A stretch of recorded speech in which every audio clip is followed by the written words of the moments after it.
secret recording of White House Chief of Staff John Kelly threatening her in the White House Situation Room. Listen. If I didn't have this recording, listen, people would still think that I was trying to set off alarms. So yes, I had to protect myself, and I have no regret about it. Let's listen to the recording. I think it's important to understand that if we make this a friendly departure, we can all be, you can look at your time here in the White House as a year of service to the nation, and then you can go on without any type of difficulty in the future relative to your reputation. Unbelievable. She recorded that in the Situation Room. The White House pushed back, saying Omarosa was fired for alleged ethical violations and accusing her of violating security protocols by taping Kelly in the highly secure Situation Room. But that's not all we heard from her. She also accused a number of White House staffers of having knowledge of a recording of President Trump using a racial slur on The Apprentice. Listen to this. We first heard about it in the fall of 2016, got on a conference call with Katrina Pierson, Lynn Patton, and Jason Miller, as you'll see in the book, and they all suspected that it was true. In fact, Katrina Pierson, the spokeswoman for the campaign, said, "Oh, he said it. It's true." But she never heard her say it, and she heard him say it, and well, she's denied the Is she denying? I mean, she knows I have receipts. I think she should probably read the book first and then hear herself saying it. In response to her appearance, White House Press Secretary Sarah Sanders released the following statement tonight. The very idea of a staff member would sneak a recording device into the White House Situation Room shows a blatant disregard for our national security, and then to brag about it on national television further proves the lack of character and integrity of this disgruntled former White House employee. As you just heard, one of the staffers accused by Omarosa Trump 2020 senior advisor Katrina Pierson joins us now in a Next Revolution exclusive. All right, Katrina, there's a big target right there for you. Go for it. Well, look, Steve, I was often asked if Omarosa was anything like the lying, manipulative, backstabbing instigator, like the character that she played on TV, and my answer was always very simple. Omarosa doesn't play a character on TV. That's just who Omarosa is.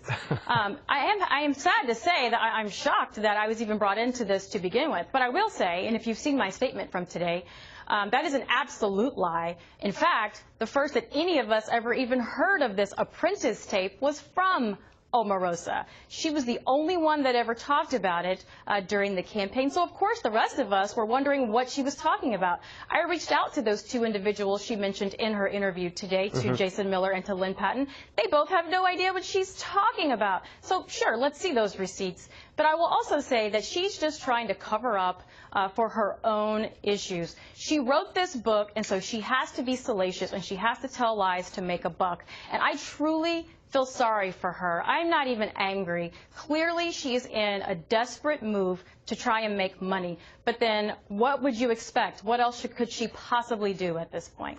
I know, that's exactly how it strikes me. I mean, I've never met her, I don't know her at all, but she just strikes me as kind of like a sort of press release in human form. I mean, this is who she is. This is what she does.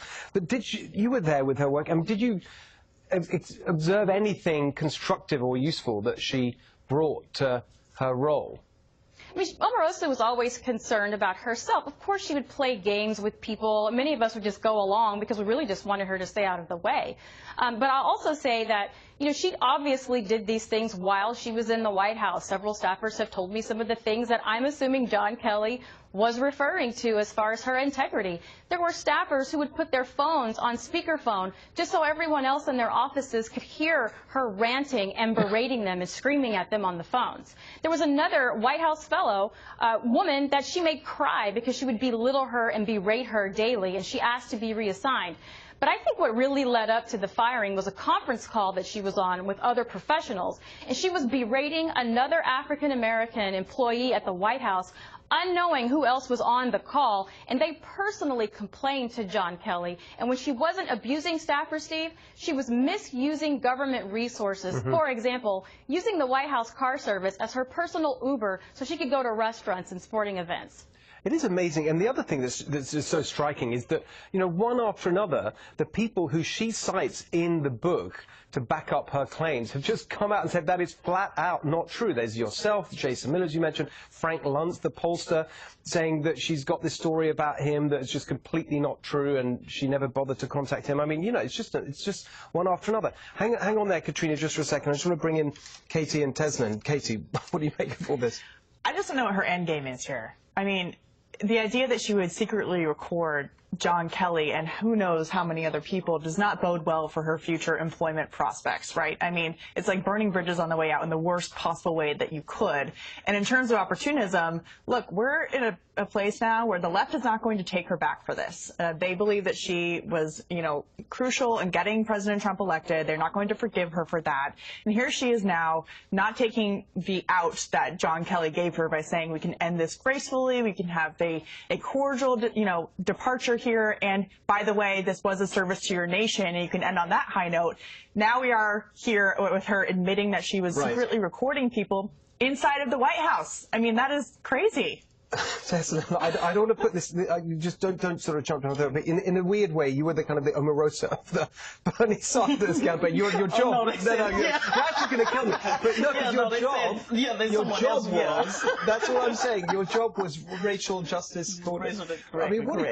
What's going on here? Well, what I will say is one thing I know about military men, it's not something you want to buck. And for her bucking General Kelly and now pretty much calling him on the carpet to have to explain what legal issues, that she was actually violating, what was it that she was doing that could come into question for her to actually, have some legal concerns. That's what I want to know. It's kind of like she's opened up this Pandora box that now people are going to have to come forward. Katrina just spilled the tea. Somebody else is going to come forward and spill the tea. And it's just going to be this ongoing cycle of events of who said what. The unfortunate thing is one thing that I did, and I know the left is going to kill me for saying this, but one thing I did appreciate what Donald Trump did was he took people who were on the campaign that were loyal to him to the White House. A lot of people disagreed with Omarosa going, didn't understand, said she didn't have the experience, but he really was strong on saying, these are the people that rode with me when no one else did, which you rarely see in politics. I've worked with for many politicians. He got no loyalty back. Right, exactly. And that's really the unfortunate thing. Katrina, I'm so sorry, we're out of time. Come back soon. Thank you so much for joining us tonight. That was great to have your insight.